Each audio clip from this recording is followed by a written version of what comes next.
മനമിൽ നിറയും മലരായി വിരിയും മധുരം കിനിയും മഹബൂബഹുദ.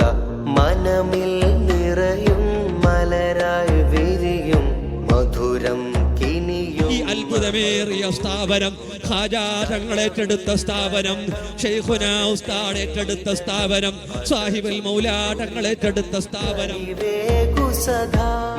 രീതിയിലും ഉയർന്ന ഒരു വലിയ ആത്മീയ സങ്കേതമായി ഇത് മാറിയിട്ടുണ്ടെങ്കിൽ തീർച്ചയായും മശായിഖന്മാരായ മഹാന്മാരുടെ ഫضل മാത്രമാണ്. പുണരും പൗർണമി തോൽക്കും അഴകിൻ പ്രഭയായി മൗല ജമാലി പതിവായി